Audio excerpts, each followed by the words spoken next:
ఒకసారి సరే ఈయనకు తెలుసు, ఈయన నడుపుతున్నాడు, ఈయనను వదిలేద్దాం అని జపం చేస్తున్నాను. వినండి మొత్తం స్టోరీ.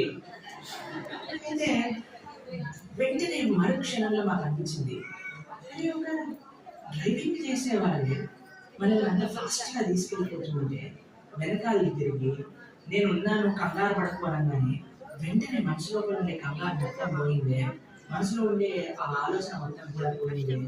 అదే భగవంతుడు మనకి భగవద్గీతలో సర్వధర్మాన్ని మామేకం శరణం వ్రజ, నేనున్నాను కంగారు పడుకో అని చెప్తే ఎందుకు మనకి ఇంకా జీవితంలో ఏ కంగారు అవసరం అని అనిపించింది.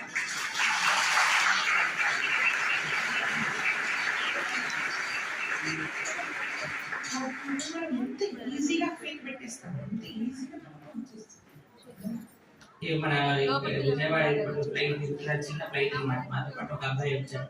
అది ఫ్లైట్ ఇలా నేను చూస్తున్నాను, ముందు నిమిషం చూస్తున్నాను. కానీ ఆ ప్రయాణం మన జీవితంలో వచ్చే ఆ ఒడిదుడుకులు, ఆ నమ్మకం, ఆయన ఏమైనా చేయొచ్చు కానీ నమస్కరిస్తూ నరసింహ నరసింహ ఇదే మన జీవితంలో భగవంతుడు అమ్మ స్వామి ఇంకా అమ్మవారి ఇద్దరు వైకుంఠంలో కూర్చున్నాడు. ఒక ఆయనకి రాళ్ళు వేస్తున్నారు కదా జనాలందరూ కూడా. అయితే ఈయన పరిగెత్తుతున్నారు, పరిగెత్తుతుంటే వాడికి ముందు ఒక పెద్ద కర్ర పడుంది, ఆయన కింద పడిపోతున్నాడు అని కనిపిస్తుంది భగవంతుడికి. భగవంతుడు అన్నారట, నేను వెళ్ళాలని నువ్వు వెళ్తావా అంటే అమ్మవారు అన్నారట, స్వామి అంటే నువ్వు వెళ్ళు, అమ్మ అంటే నేను వెళ్తాను అని అన్నాడు. ఆయన పరిగెత్తుకుంటే అదే కర్ర మీద నుంచి ఇలా డామని కింద పడిపోయా, అయ్యో అన్నాడు. వీరిద్దరు ఆలోచిస్తున్నారు, ఇప్పుడు ఎవరు వెళ్ళాలి? అయ్యా అంటే నేను వెళ్ళేవాడిని, అమ్మ అంటే నువ్వు వెళ్ళేవాడిని, మీరేమో అయ్యో అయ్యో అంటున్నాడు. కాబట్టి భయము మనల్ని ఏం ప్రాంప్ట్ చేస్తుంది?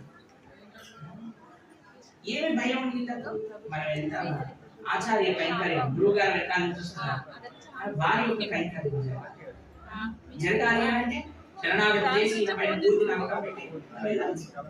కాబట్టి జీవితంలో ఏదైనా జరగనివ్వండి, భగవంతుడు ఆ సిచ్యువేషన్ లో మనకి గుర్తొచ్చాడా సక్సెస్ అంటే, గుర్తురా లేదా ఫెయిల్. కాబట్టి శరణాగతి అంటే భగవంతుడు మనకి గుర్తొచ్చే విధంగా, భగవంతుని విధంగా జీవనాన్ని చేయాలి. అలా ఉండగలిగితే మంచి శరణాగతుడైన భక్తుడు అని చెప్పవచ్చు.